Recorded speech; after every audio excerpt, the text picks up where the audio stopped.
టెస్టులు, టీ20లకు విరాట్ కోహ్లీ ఇప్పటికే good bye చెప్పాడు. ఇప్పుడు వన్డేలకు మాత్రమే పరిమితమయ్యాడు.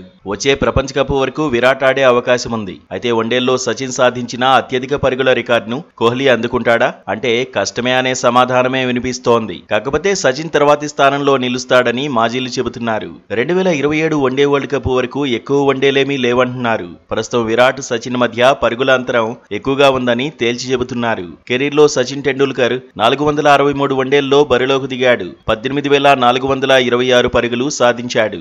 49 సెంచరీలు, 96 హాఫ్ సెంచరీలు పూర్తి చేసుకున్నాడు. ఇప్పటి వరకు విరాట్ కోహ్లీ 302 వన్డేల్లో బరిలోకి దిగాడు. 14,181 పరుగులు చేశాడు. ఇందులో 51 సెంచరీలు, 74 హాఫ్ సెంచరీలు ఉన్నాయి. అత్యధిక పరుగుల జాబితాలో సచిన్ టెండూల్కర్ టాప్లో ఉన్నాడు. విరాట్ మూడో స్థానంలో నిలిచాడు. యాక్టివ్ ప్లేయర్ల జాబితాలో కోహ్లీనే టాప్లో కొనసాగుతున్నాడు. సచిన్ కు, విరాట్ కు మధ్య 4,065 పరుగుల అంతరం ఉంది. సంవత్సరానికి 1000 పరుగుల చొప్పున చేసిన సచిన్ ను దాటాలంటే 4 సంవత్సరాలు పడుతుంది. కానీ ఇప్పుడంత సీన్ లేదని చర్చ నడుస్తోంది. 2027 వన్డే వరల్డ్ కప్ తోనే వన్డే కెరీర్ కు విరాట్ కోహ్లీ గుడ్ బై చెప్పే అవకాశం ఉందని మాజీలు చెబుతున్నారు. అయితే రెండో స్థానానికి మాత్రం విరాట్ చేరే అవకాశం ఉంది. ప్రస్తుతం రెండో స్థానంలో శ్రీలంక ఆటగాడు సంగక్కర ఉన్నాడు. సంగక్కర 404 వన్డేల్లో 14,234 పరుగులు సాధించాడు. విరాట్ కోహ్లీ, సంగక్కర మధ్య జస్ట్ 53 పరుగుల అంతరమే ఉంది. దీంతో తర్వాతి సిరీస్ లోనే రెండో స్థానానికి విరాట్ ఎగబాగుతాడనే అంచనాలు ఉన్నాయి. వన్డేల్లో సెంచరీల పరంగా మాత్రం తిరుగులేని పొజిషన్ లో ఉన్నాడు కింగ్. ఇప్పటి వరకు 51 సెంచరీలు సాధించాడు.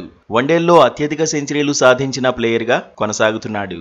వన్డే కెరీర్ లో సచిన్ 49 సెంచరీలు సాధించాడు. యాక్టివ్ క్రికెటర్లలో పరుగుల పరంగా కోహ్లీ తర్వాత రోహిత్ శర్మ ఉన్నాడు. హిట్ మ్యాన్ 273 వన్డేల్లో బరిలోకి దిగాడు. 11,168 పరుగులు సాధించాడు. ఓవరాల్ గా వన్డేల్లో అత్యధిక పరుగులు సాధించిన ప్లేయర్ల జాబితాలో 10వ స్థానంలో కనిపిస్తున్నాడు. వన్డేల్లో రోహిత్ 32 సెంచరీలు సాధించాడు. అత్యధిక సెంచరీలు చేసిన ప్లేయర్ల జాబితాలో 3వ స్థానంలో నిలిచాడు. యాక్టివ్ ప్లేయర్లలో విరాట్ తర్వాతి స్థానంలో రోహితే ఉన్నాడు. 2027 వన్డే వరల్డ్ కప్ వరకు ఆడితే సీనియర్ల ఖాతాలో ఎన్ని పరుగులు చేరతాయి, ఎన్ని సెంచరీలు నమోదవుతాయి అనేది ఆసక్తికరంగా మారింది. ప్రస్తుతం సీనియర్లు ఇద్దరూ బెస్ట్ మూడ్ లో ఉన్నారు. IPL తర్వాత మళ్లీ బరిలోకి దిగలేదు.